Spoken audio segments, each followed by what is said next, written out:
Hello and welcome to Mumblecast, the oddly structured, poorly researched podcast extravaganza. My name is Liam and as always I'm here with my co-host, Kayla. Hi. Hello. How are you? Good, how are you? I'm well, thank you. How has your last month been? We're back. We're back. We are I know. back. We had a slight hiatus. It's been good. Busy, same as yours. You were away. Mm-hmm. And then we were busy, and then now we're here. I hope you enjoyed. If you did have a listen to my family's podcast, please. It was great. Please respond if you had any comments on that. I laughed so much. It was fun to do, and everyone was like, oh, we'll just do it for Liam, and I think they ended up enjoying it. Mm-hmm. My mum speaks way too much crap. I love you, mum, but oh my god. And it's good though, because not other, like Audrey didn't speak much, my brother's wife, and my sister didn't really talk into it until later in the game, but it was interesting. And my twin brother always speaks very formally and tries to posh it up when they're speaking on it.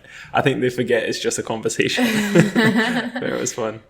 I didn't really get the beginning ones. I really enjoyed it once it got into more of it's not really personal, but relaxed ones, yeah.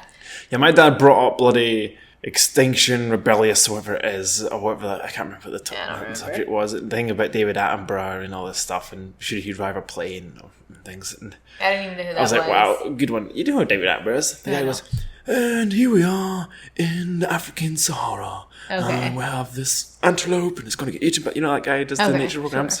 Sure. You know, Blue Planet and stuff? What's his name? Did you know? The guy who does Planet Earth. It is that guy, David Attenborough. No, are you sure it's not a different person here?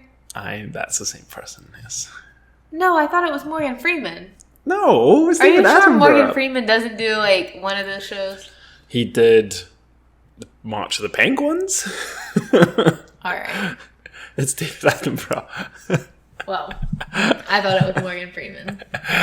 No, yeah, it's David Attenborough, a guy who's sort of upper class British, and he does other things. His brother was Richard Attenborough, who was the guy in Jurassic Park, the old guy. Mm-hmm. Do you remember him? The one that wore the white coat? Yeah, the bearded guy. Okay, sure. Yeah. You don't know Jurassic Park, do you? I said he wore a white coat, didn't I? Well, he doesn't really wear a white coat. Oh. He wears white khakis and a white shirt, and a cane. Oh. Anyway, so yeah, I'm glad if you listen to that, guys. I'm glad you enjoyed it. Or let me know if you didn't enjoy it, or if that was a sort of an interesting thing. We can always try and get some more friends together and have a group discussion. Yes, let's do it. That'd be quite interesting. Yes. We don't have to have one guest; we can have multiple. Yes. And each bring a topic to the table, like my family did, or try to. What did you think about the argument between CrossFit and rugby? I really you don't know rugby it. much, so it's hard for you to really kind of put an input, I guess. And then it turned very sentimental, and then I had all of the feels, and it was great. It's obviously dependent on the people, but I think my family, they write it off so easily, and it's just they've not experienced it properly. And it's like anything, you do something where it becomes part of your life, it's going to be a thing. Mm-hmm. But they think I'm all CrossFit and no rugby now, which isn't the case. It's just, well, anyway, listen to it. You can find out my feelings on it. Yes. So we're going to come back with an interesting topic today. We're going to do one about a high school cheerleader who goes out and occasionally tries to save the world, but in a supernatural town in the middle of America somewhere. Are we now? Yes. I think you misheard me. I didn't mishear you. That's exactly what we're doing. Okay. Yeah. Go for it. So we are going to talk about Kim Peaks, where a young girl called Kim Possible goes to a town called Twin Peaks and tries to defeat a supervillain with supernatural powers. No. Yes. What's the little, he's not a rat. What was he? A naked mole rat. I've got to be honest, I've never seen Kim What was Possible. his name? She's got a friend like John Do something like that, is it not? Yeah, I didn't like the friend, but the naked mole rat was the cute one. I don't know. What's the naked mole rat? Her buddy, I think his name's Ralph, maybe? Ralph sounds good. There was Ron Stoppable. Pet Rufus. Rufus, was that a mole rat? Yeah, it's a naked mole rat. Ugh, but that'd be useless. Does it speak? No, it just lays there. Just lays you? I don't know. It helped. I never saw Kim Possible. Was it good? Yeah. I never saw Twin Peaks either, actually. Two subjects I have known nothing about. Yeah. Kim Possible, Kim Possible was a little bit after my time. It was Yeah. I wouldn't choose to watch it, but I would watch it because I had younger sisters, and it's one of those shows where you just kind of like are sitting there doing your homework, and then you get sucked in, and you're like, it's not terrible. Yeah, I know what you're saying. Yeah. Like the reason why I'd watch Teletubbies. Yes. So wait a minute, it would have been two Kendall when I watched it. It would have been Megan, right? Yeah, Megan. Okay, it was pretty big with Megan, and then Kendall was still pretty young. She didn't really understand a lot of it, but it ran for a while, so I feel like Kendall was kind of in it a little bit. But and Twin Peaks was almost before both of us, I think. But I have watched the Psych episode that was about Twin Peaks. Ooh. Or they did like the Twin Peaks-esque. Oh, I feel like you mentioned that to me when we talked about Twin Peaks. Mm-hmm. When we did not Twin Peaks, when you talked about Psych. They also had like a second season of Twin Peaks relatively recently. It had that movie about Twin Peaks as well. Mm-hmm. But I never watched it anyway. It's all David Lynch stuff. I don't like David scary Lynch? stuff. I think it's David Lynch. Is it David Lynch?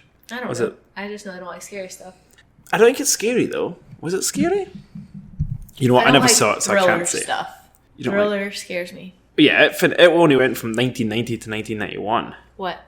Twin Peaks. No. Did not know that. Anyway, we're not talking about Kim Possible or Twin Peaks, are we? No, we're talking about Kim Peek. Kim Peek. Yes. He is the guy who ruled over North Korea before Kim Il-sung. What? No? No. So Kim Peek was a Mega Savant. Oh, he played music. No. He was part of a symphony. No. Mega Symphony. No. Okay, sorry, I missed the bit. So, have you ever seen the movie Rainman? No, I have. Have I seen Rainman? I don't think I have. I've seen like the first half an hour. Okay. I've never watched the whole thing. So he's the guy that the movie Rainman is based off of. Tom Cruise. Tom Cruise is in it, yes. So it's based on Tom Cruise. Not Tom Cruise's character. Dustin Hoffman's character. Dustin Hoffman's character. Okay. Yeah. So do tell me. Yes, so he's a Mega Savant. Wait. Do you pronounce the F in savant that doesn't have an F or a PH? It's got a V in it. Yeah, but it's not savant, is it? Well, I don't know. That's how I've always said it. Is it not savant? I don't know. I don't know either. That's what I'm asking. I thought it was savant. I thought it was savant. Maybe you're right. Maybe that's the British way to say it. Maybe it's the French way to say it because it's French. Savant. I'm assuming it's French or is it Dutch? Maybe Dutch. Maybe it has a pronunciation thing. I'm gonna Google it. Okay. So while we're learning how to say it. Yes, I think it is French. Well, then it would be savant. So we're not even pronouncing the T now. We're just going savant. Just like Lumiere. Oh. So kind of Scottish, like. Okay, here we go a minute. Savant. Oh wait, savant? This is the American pronunciation of... How do you spell savant? Savant. Okay, so that was the American pronunciation. Savant. But yeah. Any which way, he's a mega savant. Yes. So he just said really loud. Huh? Savant. French, savant. Oh, so the French is savant. And the English was... Savant. Savant is weird. Savant. Let's go savant. Anyway, carry on. He's a mega savant. Yes. So he had a really good memory. He had? Yes. Spoiler alert. Sorry, spoiler alert, guys. He died. He died. Okay. Yeah, so he was born in 1951. He died in 2009 at 58 years old from a heart attack. Oh, I didn't know it was from a heart attack. Interesting. Yeah. So, yes, he was born with macrocephaly, which is when you're born with an abnormally large head. Uh-huh. He was also born with damage to the cerebellum in his brain. What's the cerebellum? So that's if you have like your brain, that's the middle. So that's the connecting between right and left brain. Yeah, it's like the middle, white matter the and all that stuff in between. That holds them together, or like. I heard they only really determined that later in his life. That he didn't really know that when he was born, and that it was only like in his 50s or 40s and 50s when they learned that information because they didn't have like the technology to be able to scan the brain to determine that. So I heard. Yeah, that's very probably true. So this cerebellum is important in motor control, specifically coordination, precision, and accurate timing. And it's also involved in some cognitive functioning of attention and language, and then regulating the fear and pleasure receptors. So he didn't. That's the thing that helps regulate that, or helps the thing connect the two brains to create that. So that's kind of like what it helps regulate, but then he was born without it. Okay. So like he didn't have his right side of his brain and his left side of his brain worked independently. Okay. Then he also had a genesis of the corpus callosum. Is that not the part? Okay, so yes. So damage to the cerebellum, that's different. Cerebellum's in the back, right? Hold on. Yes, cerebellum's in the back. Cerebellum is a major feature of the hindbrain, so near the back of the vertebrae. It's in the back. So then the corpus callosum is what he was missing. That's the white matter part. The cerebellum, you're right about the motor control. That's what affects your motor control. So he had issues with that, and then he has issues with these. With the right and the left brain not being connected, and because he doesn't have he had a genesis of the corpus callosum. So a genesis of the corpus callosum. Yes. Okay, interesting. So that's what connects the two hemispheres of the brain. And so sometimes if you're missing that, you can have secondary connectors. But in him, they were also missing. So there was no connection between right and left sides of the brain. So then, in order for them to work together, neurons made like very unusual connections, which resulted in increased memory. So just somehow they rewired to where he had like very high memory. So it's almost like it's basically like a plant's growing, but there's something blocked it from like spreading its roots properly, so they've just kind of spread in another direction, like a vine going up a wall. Instead of it coming out one way, something's blocked it and it's gone round the other way. So that's what the connectors are like. Interesting. Okay. So he was born with this, you say? Yeah. So he was born with all of this. And was that like from birth, or did he have like a head injury? No, it was from birth. Okay. And so because of all of this, he had a lot of it would have been like developmental disabilities, a lot of problems with like social skills, and like we talked about the coordination and all that, the motor functioning. Like walking he didn't walk until he was, I think it was like 4. Wow, okay. Like that. So like all of that stuff was very delayed. But like I think they measured his IQ and it was like 87. So like pretty not very high IQ, but he was still like because of the way. Well, for a 4-year-old, it's pretty impressive. No, just in general. Like, okay. Overall, got you. There's a reason for that though, because that IQ test isn't accurate. But we'll talk about that. I'm sure we'll talk about that.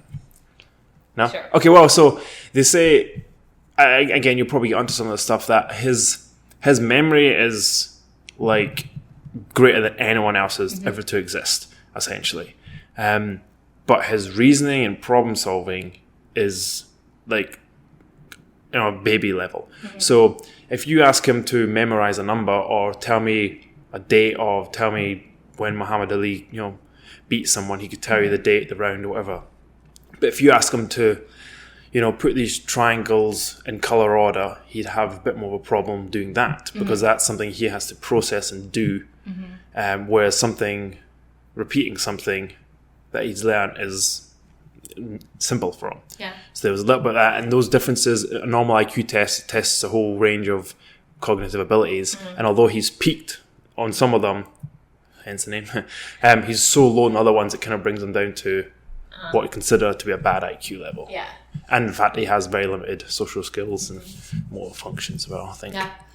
Yeah, and they thought that, well, up until probably close to his death or after.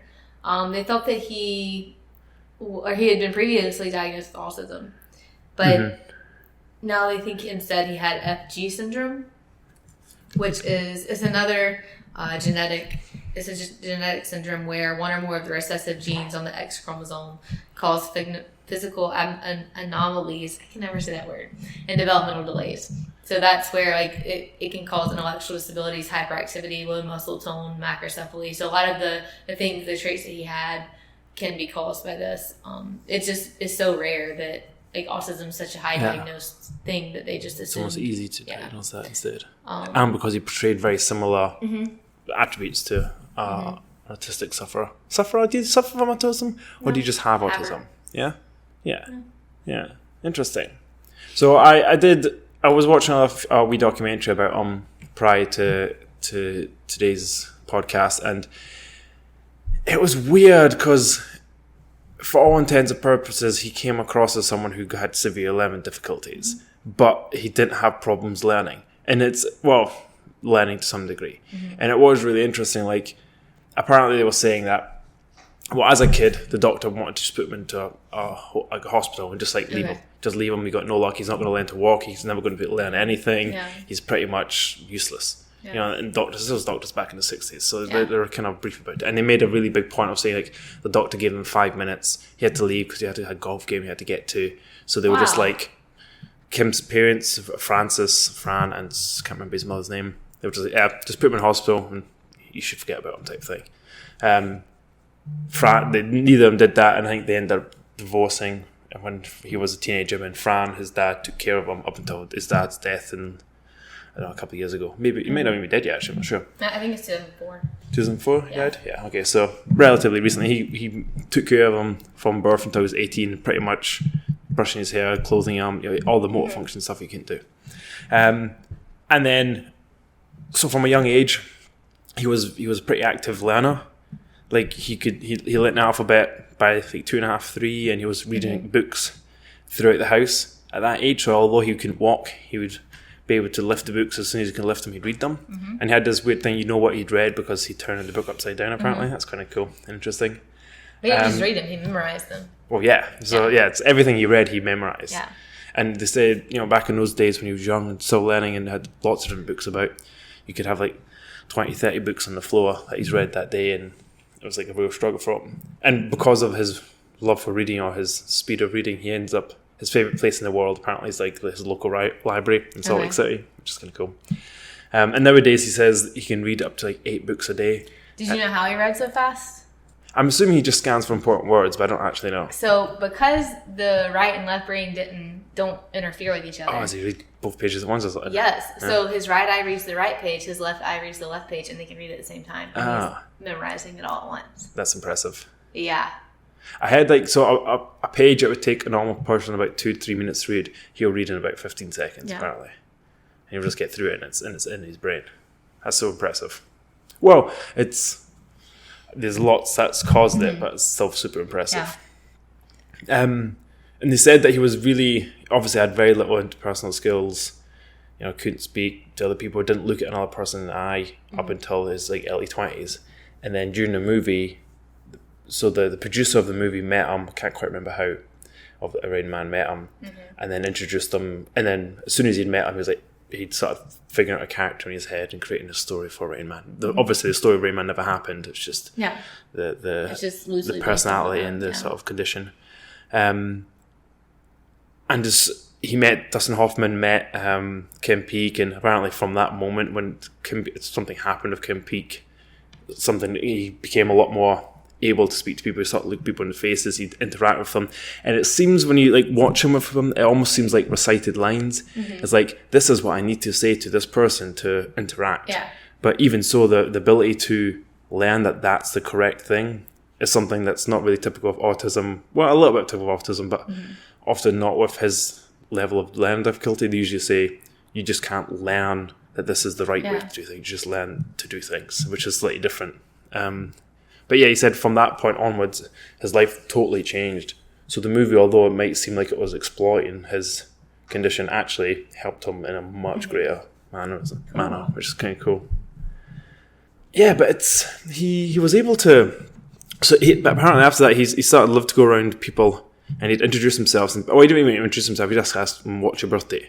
And I'd tell them about their dates and what day it was and how old you are and what your next birthday, what day of the week it will be. And quite a lot of autistic or people who have similar conditions use that, they like dates and numbers for some reason. I think I've met 3 people with autism who have been able, that's the first question, when's your birthday? And I'll tell them that we were born on there must be something that for some reason that makes that a kind of a line, a waveform that people kind of follow. Because nobody says, oh yeah, you need to learn the date of kind of like this. They just must have something that goes around in their head. There's this number sequence is relative to some reason. You just see it. It's crazy. Yeah. Strange. I met one of my best friends, Carolyn, she teaches in a middle school, and one of her kids, a couple of years ago, probably 3 years ago, he had the eidetic memory of calendars and dates and stuff, and you could ask him. It went further than birthdays. You could be like, November 16th, 1972. And he'd be like, Tuesday. And we could sit there and just like test it. Because it was a fun thing. He loved doing it. Yeah. Well, it's almost like so apparently he did like doing it, but he had a thirst for knowledge and he liked to show off his knowledge, but he didn't really. The way this documentary kind of suggested it was like he would do it and he knew he could do it and he kind of liked the fact that he was able to and people were sort of impressed by it, but he didn't necessarily know what he liked and didn't like. There was things that made him not act out. Okay. So if you put him in the like thing, if you just told him to repeat things, he would not act out. But anything other than the sort of just that repetitive stuff, he wouldn't like. And so it's almost like he didn't necessarily like doing it, but he didn't not like doing it. Okay. If that makes sense. Yeah. Which again is neither good or bad. It kept him at a state of equilibrium, I guess. Yeah. The one I watched, there was lots of little kids coming up and asking him things like how many home runs did Babe Ruth hit, or who was like on the council of President Lincoln or some stuff, and it was just reciting facts. He'd be really good on a quiz team. Mm-hmm. So speaking of that, that's kind of like how you said you haven't seen the movie. Did you read like the plot of it? Rainman. Yeah. From what I recall, his brother took him to casinos and count cards. But that's all I know. I don't know if so that it's like it kind of like exploited his like disability or whatever. But so basically what happened is, spoiler alert, guys. I haven't watched this in a really long time. I think I watched it in college for one of my classes. But it's been years. Mm-hmm. A lot of years. Okay. It was 1988 is when the movie came out. 1988 when I was in college. No, I wasn't in college then. But I did watch it years later. Tom Cruise Dustin Hoffman plays Raymond Babbitt, which is the character that's based off of Kim Peek. Tom Cruise plays his brother, Charlie. So basically what happens in the beginning of the movie is Charlie's estranged dad dies, and him and his girlfriend go to like the estate to try to like get the money or whatever. But he's left his whole estate and everything to Raymond Babbitt, which Charlie didn't even know existed. Uh-huh. So Charlie wants the money. Basically, he goes to this institution where Raymond is at. Basically, for all intents and purposes, kidnaps him. Yeah. Takes him out. Is this him trying to get the money off him, though? He's not actually cares at all at the moment. He's trying to get the money off of him. So he's like, basically, he's like, well, if you want something... They end up where he's going to take him back to LA with him. Mm-hmm. But on the way back to LA, they can't fly because Raymond is scared of flying. And he has his very strict routines that they have to stick to. So, like, he has to go to bed by, like, a certain time each night. And he has to watch this certain game show at a certain time each day. And so, like, he's very set in what he... like a lot of people with autism are very set in these routines, and so Charlie starts seeing this, and it starts becoming a little bit like brotherly, but still not really. And then I think like I remember one scene where like a bunch of toothpicks fall on the floor, and Raymond's like, he says a number, and they count them, and he's right. And so I think that's when Charlie realizes like kind of what he can do. And so they kind of make a pit stop in Vegas, and they're gonna count cards. That counting doesn't make any sense. Like Kim Peek wouldn't have been able to do that. I don't know, was he? Because he doesn't have superhuman abilities to observe things, unless he had previously counted them. Yeah. I mean, it's loosely based. Yeah. I guess I'm getting a bit picky. So then, like, as they're on this journey, Charlie starts remembering. He vaguely remembers this character that he thought was his like imaginary friend called Rainman when he was a little kid, and then come to find out, when Charlie was born, Raymond was like already he was living with the family and he was older, and he had like tried to bathe. He was about to bathe Charlie in like really hot water, so like it just wasn't safe at that time for them to be together, so they institutionalized Raymond. But Charlie couldn't say Raymond, so he would call him Rainman. And so that's where the whole name came from. But I didn't know that actually from that whole movie. Yeah. My like that whole thing. My dad, interestingly, oddly enough, was reading Rainman, like the novel adaptation, Really? when we were on holiday. Cool. Yeah. Which is a weird coincidence I hadn't thought about actually until now, because I remember my dad mentioning he was reading it. Which I don't quite know why. I don't know why you'd read a book adaptation of a movie. You know, it doesn't seem like... If the book was made then the movie, sure, but not the movie then the book, because this was straight up movie first, right? Yeah, I think so. Because I think the screenwriter Barry Morrow met Peake. We mentioned like in 1984, so a couple of years beforehand. Mm-hmm. So it wasn't as if he wrote a book. So it just a little bit weird. And so what happened at the end of that movie? Do you remember? I know they go their separate ways, and I think Raymond goes back to the institution with the doctor. But I think that their relationship is a little bit better, but I can't remember if it's like if Charlie was just getting the money and that's why it was better, or if it was like he actually had a change of heart.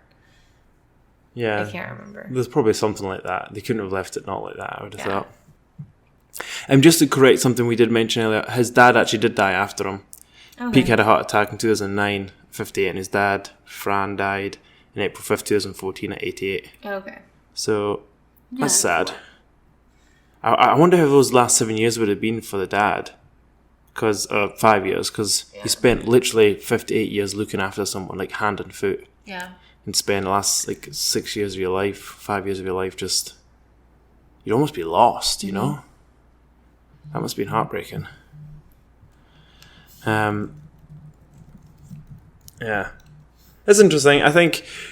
Do you think we'll get many other... people like this? I think there's people like this right now, like at our institutions or something, because of the learning difficulties. Yeah, so there are some notable cases. Whatever. There are some notable cases, and then a lot of the fictional ones, but yeah, I mean... I'm sure I saw somewhere there was a program called Idiot Savant about him, but I can't seem to find it, and I feel like that's a really bad term to use. Mm-hmm. Oh, Temple Grandin. I didn't realize she was a savant. I don't know who that is. Is she really? But a savant isn't anything...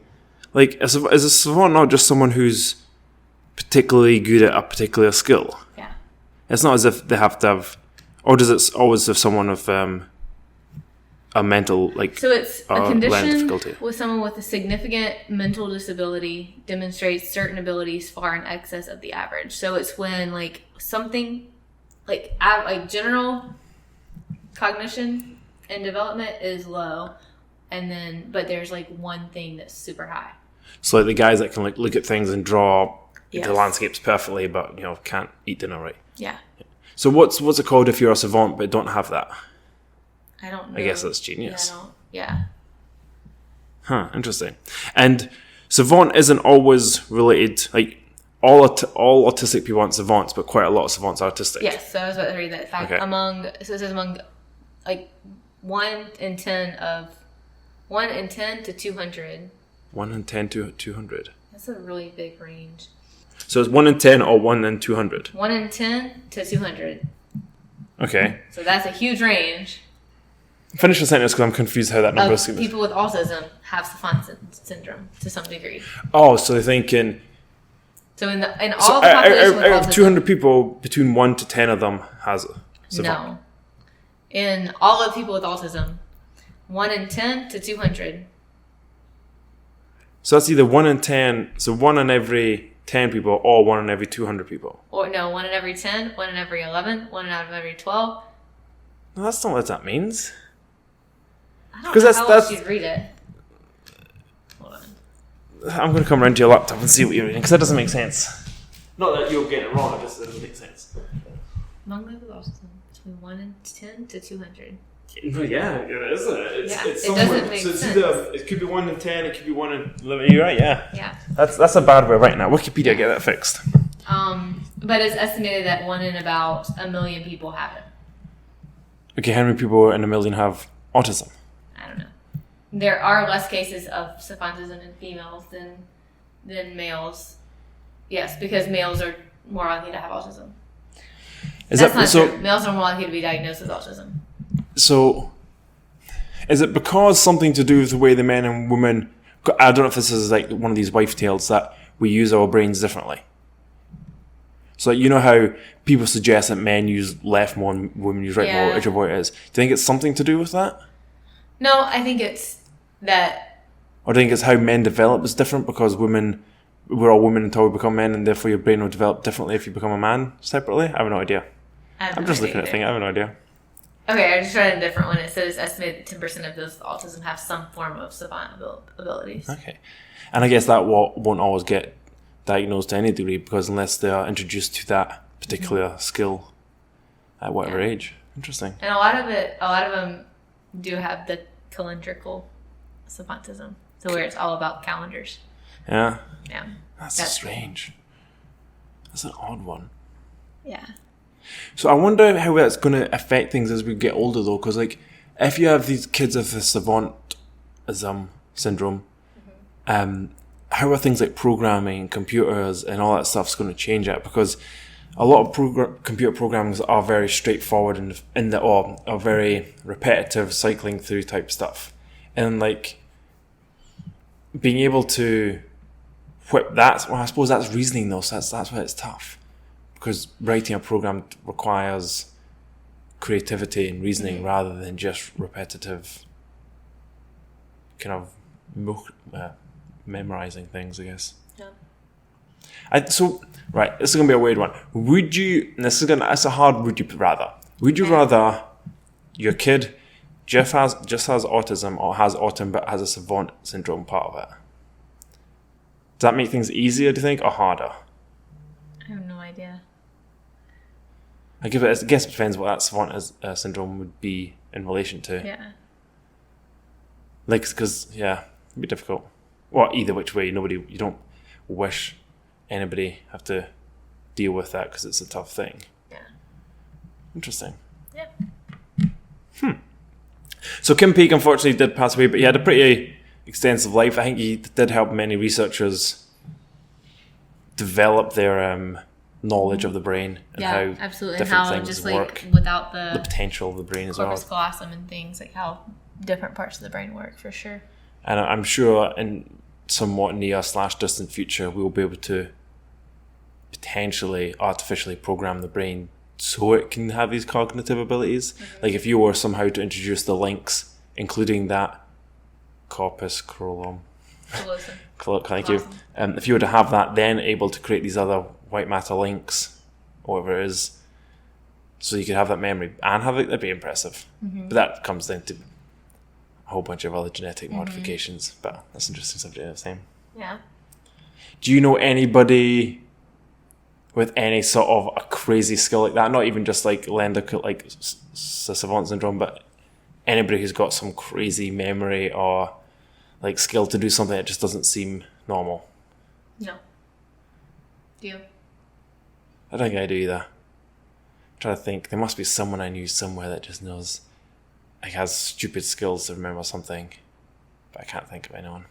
I can't think of anybody. No, that's a shame. Well, I guess it's not. It's 1 in 1 million. I don't know a million people, so that makes sense. Yeah. All right. Well, I think we'll maybe wrap up this episode there. Yeah. This is an interesting episode about an interesting guy. If you haven't seen or heard about this guy, just go watch a couple of YouTube videos of him. Like it's an interesting story, and there's a number of them. There's 4 or 5 of them, like the real life Rainman and Genius Brain and other things like that. And just seeing how someone who, at first glance, would appear to be having learning difficulties and like potentially struggle has, in addition to that, a unique and very impressive brain, and how you can write him off and then suddenly be totally mesmerized by his abilities. It's quite interesting. Yeah. So it's quite just in the fact that it really does don't judge a book type thing. It's quite impressive.